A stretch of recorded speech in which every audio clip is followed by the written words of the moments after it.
Intelligence artificielle et paix, message du pape François. Suite.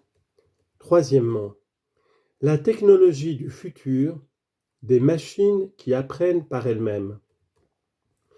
Sous ces diverses formes, l'intelligence artificielle, basée sur des techniques d'apprentissage automatique, machine learning, bien qu'elle en soit encore à son stade initial, introduit déjà des changements significatifs dans le tissu des sociétés, exerçant une influence profonde sur les cultures, les comportements sociaux et la construction de la paix. Des développements tels que l'apprentissage automatique ou l'apprentissage en profondeur, deep learning, soulèvent des questions qui dépassent les domaines de la technologie et de l'ingénierie et ont trait à une compréhension étroitement liée au sens de la vie humaine, aux processus fondamentaux de la connaissance et à la capacité de l'esprit à atteindre la vérité. La capacité de certains appareils à produire des textes syntaxiquement et sémantiquement cohérents, par exemple, n'est pas une garantie de fiabilité. On dit qu'ils peuvent halluciner, c'est-à-dire générer des affirmations qui semblent à première vue plausibles, mais qui sont en fait infondées ou qui trahissent des préjugés. Cela pose un sérieux problème lorsque l'intelligence artificielle est utilisée dans des campagnes de désinformation qui diffusent des nouvelles fausses et entraînent une méfiance croissante à l'égard des moyens de communication.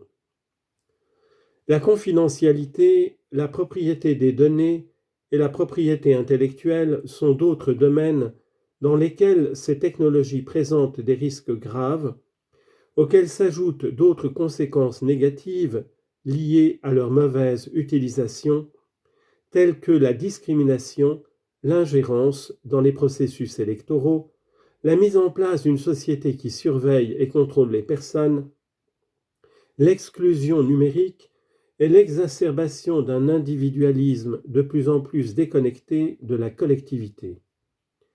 Tous ces facteurs risquent d'alimenter les conflits et d'entraver la paix. Quatrièmement, le sens de la limite dans le paradigme technocratique.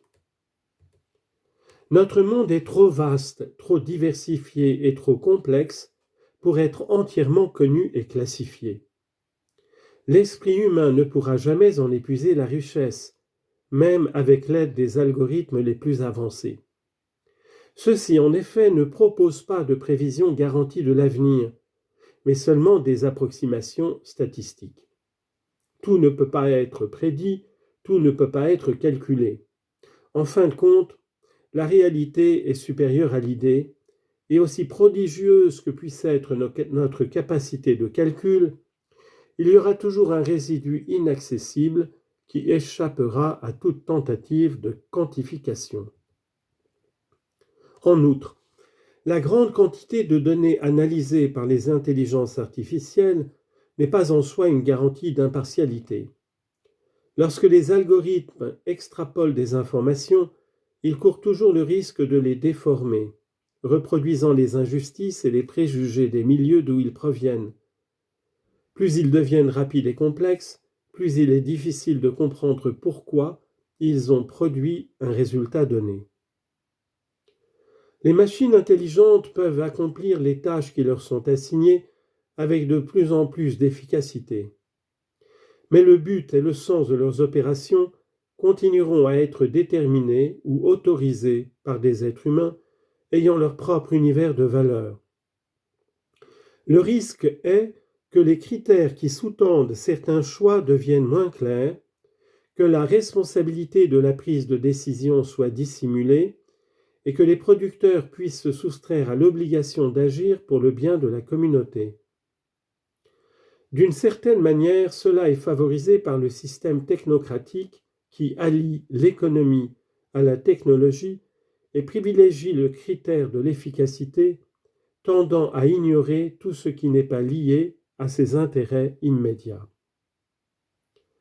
Cela doit nous faire réfléchir sur un aspect très souvent négligé dans la mentalité actuelle, technocratique et recherchant l'efficacité, mais décisif pour le développement personnel et social. Le sens de la limite.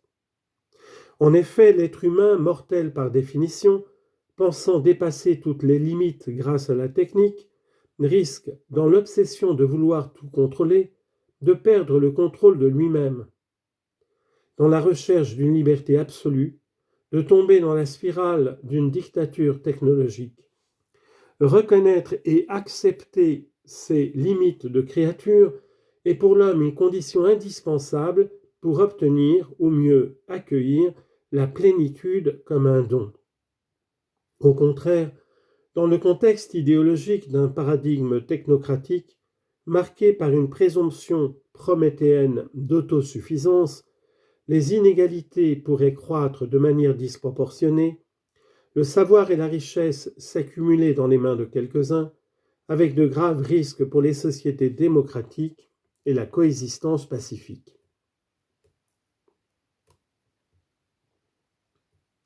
5.